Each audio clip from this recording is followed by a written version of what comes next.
बिस्मिल्लाहिर्रहमानिर्रहीम अल्लाहुम्मा सल्ली अला मुहम्मदिन कमा तुहिब्बु व तर्दल्लाहु। अस्सलाम वालेकुम दोस्तों, दुआ है उस पाक ज़ात से जो हर दिल की हर छोटी से छोटी बात से वाकिफ़ है। बेशक मेरे रब ने कभी ये नहीं कहा कि उसके बंदे परफेक्ट होंगे।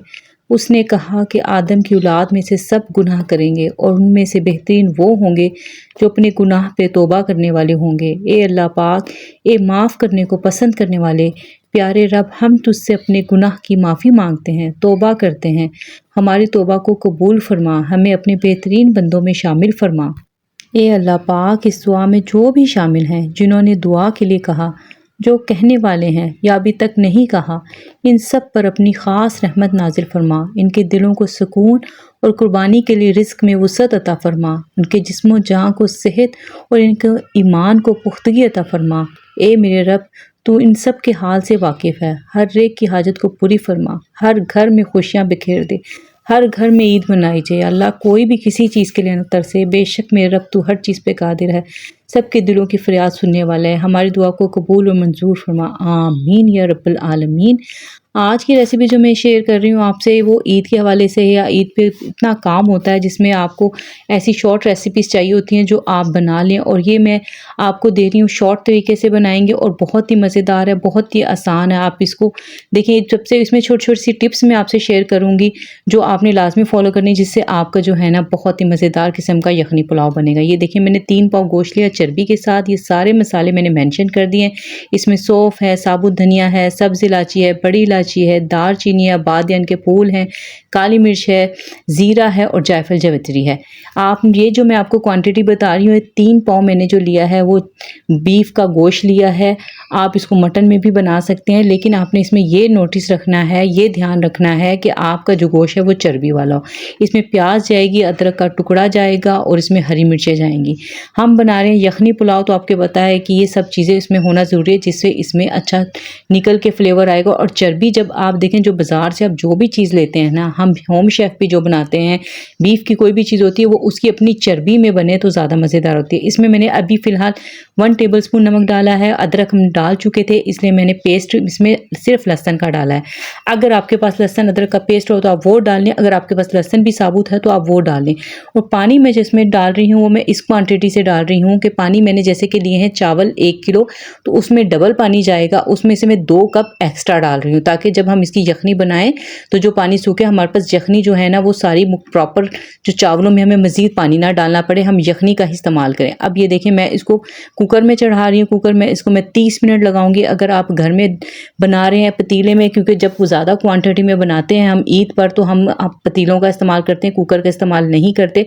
तो ईद का गोश्त में ये खासियत होती है कि वो बहुत जल्दी गल जाता है।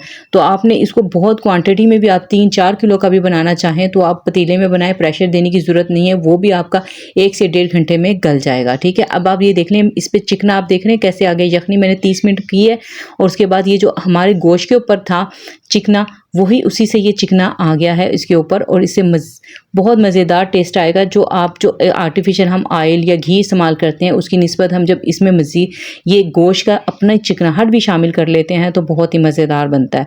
और यही इसकी ख़ास है, जिससे आपके हाथों में थोड़ी सी चिपक भी आती है। और पुलाव वो ऐसा ही होना चाहिए जिसमें चावल भी सॉफ्ट हो और आपका जो गोश्त है वो भी अच्छे से गला हुआ हो। अच्छा, अब ये देख लें, मैंने जो इसमें घी लिया है, मैं ऑयल में नहीं बना रही, अब घी में बनाएं, ज़्यादा मज़ेदार बनेगा। और इसमें मैंने 2 प्याज लेनी है, और घी आपने ज़्यादा नहीं लेना। मज़ीद अगर आप देखें, अगर आपके चावल खुश्क बाद में रह जाते हैं दम के वक्त, तो आप ऊपर से भी डाल सकते हैं। आपने बहुत ज़्यादा इनको ऑयली नहीं करना, क्योंकि इसमें हमने जो यखनी तैयार की है उसमें भी अपनी चिकनाहट है। इस वजह से मैंने इसमें ऑयल का यानी कि घी का कम इस्तेमाल किया। अब ये मैंने इसमें से फ्राई प्याज जो थी उसमें से मैंने हाफ़ निकाल दिया। अब इसमें मैंने 1 टमाटर डाला है, टमाटर को भी मैं इसमें भून रही हूँ। अच्छा, आप चाहें तो इसमें अगर आपको लहसुन अदरक का फ्लेवर ज़्यादा पसंद है तो आप इसमें ज़्यादा भी डाल सकते हैं, लेकिन मैं इसमें इस वक्त नहीं डाल रही हूँ। मैंने जो यखनी में डाला था मैं वही लहसुन अदरक डाल रही हूँ, लेकिन आप फ्रेश अगर और ज़्यादा फ्लेवर मज़ीद बढ़ाना चाहें तो आप इस पॉइंट पे भी आके लहसुन अदरक डाल सकते हैं। इसमें मैंने 4 टेबलस्पून जो है ना वो चॉप्ड हरी मिर्चें डाली हैं। ये हरी मिर्चें तेज़ वाली हैं, लेकिन अगर आप इसको कम करना चाहते हैं तो कम भी कर सकते हैं। ये आप अपने टेस्ट के अकॉर्डिंग मिर्चें जो हैं सेट करेंगे। अब इसमें मैं डाल रही हूँ 1 टीस्पून चॉप्ड धनिया और 1 टीस्पून चॉप्ड सौंफ डाल रही हूँ। और इसमें जो हमने गोश्त था ना वो मैंने डाल दिया। अच्छा, आप जब ईद पे बनाएं है ना तो आपने इसमें हड्डियाँ ज़रूर डालनी है। ये मैंने रेसिपी सिर्फ आप लोगों को दिखाने के लिए बनाई है, क्योंकि जब मैंने इसको सेल करना है तो मुझे इसमें हड्डियाँ, आपको पता है क्लाइंट को हड्डियाँ नहीं जाती हैं, तो मैंने सिर्फ गोश्त में चर्बी वाले गोश्त से बनाया। लेकिन जब आप ईद पे बनाएंगे तो आपने इसमें हड्डियाँ ऐड करेंगे तो और ज़्यादा मज़ीद इसका फ्लेवर निकल कर आएगा। अब इसमें मैंने 4 टेबलस्पून जो है ना मैंने इसमें दही ऐड कर दी है और उसके साथ मैंने भून लिया है। अब देखें ऑयल सेपरेट हो गया तो मैंने इसमें डाल दिए हैं यखनी। यखनी में सारी यही डाली, मज़ीद मुझे पानी डालने की ज़रूरत नहीं पड़ी। यखनी को मैंने छान लिया है, इसमें से मसाले वगैरह प्याज जो भी चीज़ें हमने डालनी थी वो सब हमने सेपरेट कर दिया। अब इसमें मैं डाल रही हूँ हाफ कप दूध का। दूध डालने से क्या होगा कि आपके चावल बहुत ही सॉफ्ट बनेंगे और आपके चावलों का कलर बहुत अच्छा आएगा। ठीक है, यानी कि ये बहुत ज़्यादा ब्राउनिश जो होते हैं ना उस टाइप के नहीं बनेंगे, थोड़े थोड़े से वाइट की तरफ रहेंगे। अब मैं इसमें डाल रही हूँ ज़ाफ़रानी केवड़ा। ज़ाफ़रानी केवड़ा डाला, मैंने एसेंस नहीं डाला। एसेंस डालेंगे तो आप ड्रॉप्स की सूरत में डालेंगे, केवड़ा डालेंगे तो 1 टीस्पून आप डाल सकते हैं। ठीक है, इसमें मैंने थोड़ी सी इमली ऐड कर दी है और 1 किलो मैंने चावल इसमें डाल रही हूँ, जिसको मैंने 1 घंटे से एक अच्छा, चावलों का कोई इशू नहीं होता, आप इसको भिगो के रख सकते। जब आप कुछ चावल जो होते हैं वो आधे घंटे बाद वाइट हो जाते हैं, वो कुछ होते हैं वो 1 घंटा रहते हैं। जो मेरे चावल थे ये 1 घंटे में वाइट हुए। जब आपके चावल वाइट हो जाएं तो इसका मतलब आपका जो है ना चावल पकने के लिए तैयार है। कुछ 20 मिनट में भी हो जाते हैं, ये आपके चावलों पे डिपेंड करता है। अच्छा, मैंने नमक चेक किया, नमक कम था, मैंने नमक ऐड कर दिया। अब मैं इसमें डाल रही हूँ, जब हमारी यखनी को जोश आ गया उसके बाद मैं डाल रही हूँ 2 टेबलस्पून कुटी मिर्च। कुटी मिर्च मैंने बाद में इसलिए डाली क्योंकि मुझे अपने जो चावल थे वो ब्राउन की तरफ नहीं चाहिए थे, मुझे थोड़े से वाइट की तरफ चाहिए थे। ठीक है, अब ये देखें मैंने इसको कवर कर दिया था। अब इस पे वक्त आ गया है दम लगाने का। अब आप देख लें कि चावलों का कलर जो है ना, इसमें चावल हमारे वाइट की तरफ हैं। अगर हम मिर्च वगैरह पहले डाल देते तो फिर ये ब्राउन की तरफ चले जाते। ठीक है, आप अपने स्पाइस अपने हिसाब से जो है ना आपने एडजस्ट करने। अब मैंने इसमें हरी मिर्च डाल दी और जो ब्राउन प्याज हमने निकाली थी वो इस पर मैं दम के वक्त लगा रही हूँ। अच्छा, दम मैं हमेशा रुमाल से लगाती हूँ, इससे होता है बहुत अच्छी स्टीम बनती है, आपके चावल बहुत अच्छे ऊपर तक बहुत मज़ेदार और खिले खिले बनते हैं और अच्छे से दम लग जाता है। अच्छा, 12 से 13 मिनट के लिए मैंने इसको दम लगाया। अब मैं दम खोल लिया है।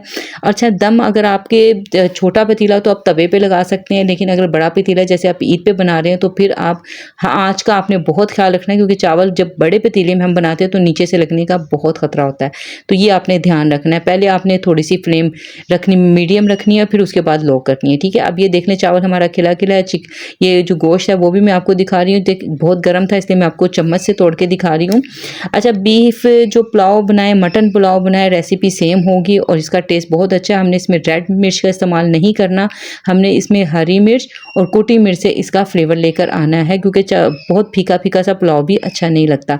अब आप ये देख लें, ये पुलाव हमारा रेडी है। हमारे चावल भी खिले खिले भी हैं और नरम भी हैं, अच्छे से गले भी हैं और हमारा गोश्त भी अच्छे से गला हुआ है। अच्छा, इसके साथ जो मैं सर्व करती हूँ, मैं इसके साथ बनाती हूँ टमाटर की चटनी। ठीक है, आप टमाटर की चटनी की मैं लिंक आपको दे दूँगी, मैं पहले आपको उसकी रेसिपी दे चुकी हूँ, क्योंकि अक्सर लोग जो मटर पुलाव हो या चिकन पुलाव हो या यखनी पुलाव हो, बीफ का मटन का कोई भी हो, तो उसके साथ टमाटर की चटनी जो है ना मेरी वो ज़्यादा सेल होती है, इस वजह से मैंने उसकी रेसिपी आपको दे दी थी। वो मैं इंशाल्लाह आपको लिंक दे दूँगी, आप जाके देख सकते हैं।